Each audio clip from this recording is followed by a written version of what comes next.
Hi, this is Eddy Prieto and this is my Lab 9. The purpose of this lab was to examine the motion of a spring mass system in which the mass swings in an arc while oscillating on the spring.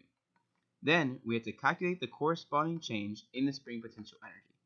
My main result was that this lab does agree with the energy principle and Newton's second law.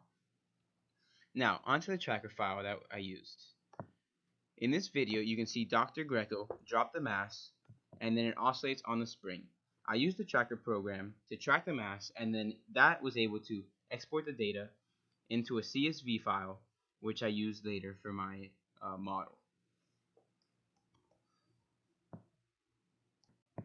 Now onto my VPython code.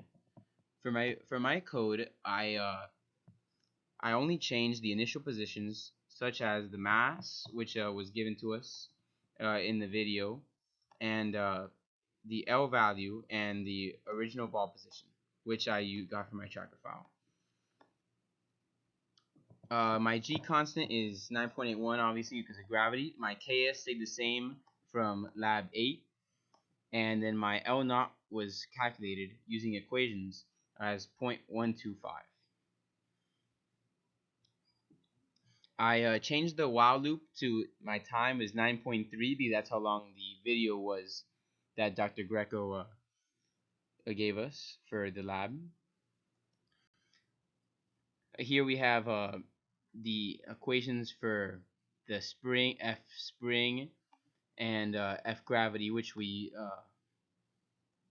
know already, and then that when you add those together, it gives us F net, which helps to add with the physics here.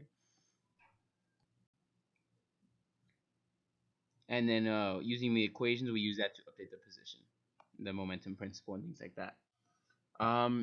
Here at the bottom is another important piece of code, and that is what actually shows us the position of the ball that was tracked using this code, and it also includes the ball that the data points where we use from the tracker file, the experimental data. And now I'm going to run the code. Here we go. The orange ball is the VPython simulation, and then the blue ball is the experimental data that given to us by Dr. Greco. Here, these red and let me make this bigger for you guys so you can see. Hold on. Sorry. These red and green lines show the x-axis of movement. As you can see, those are very similar between the experimental data and the computational data. And then the yellow and blue lines at the bottom are the y-axis, and those are very similar as well. This orange line is the energy of the spring constant, which I will talk about later. Okay, now on to the what does it mean questions. Number 1. Compare the period of oscillation you found from examining the x component position with the period of oscillation determined from the y component position. Do they differ? If they do differ, can you explain why? For my results, they did differ. My experiment in the x, it was 1.68, and for the y, I'm sorry. For the x, it was 1.61, and for the y, it was 1.52. So the difference was by 0.09. And I believe that they do differ because of error in tracking or because of human error. I do not believe that there should be any difference. However, I do not believe that there should be any difference in the period of oscillation. Question number 2. With your new choice of system, determine the work done by the surroundings. Is the energy principle satisfied?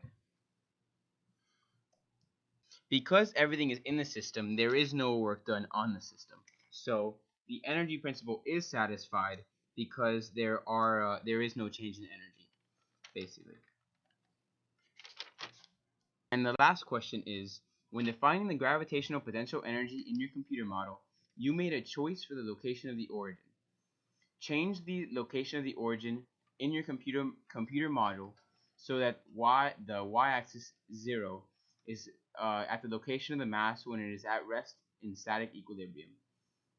I did this, and I determined that the physics would not change in the physics does not change because a change of origin wouldn't it only changes the point of reference, and that doesn't change anything about the motion of the mass or how the spring acts.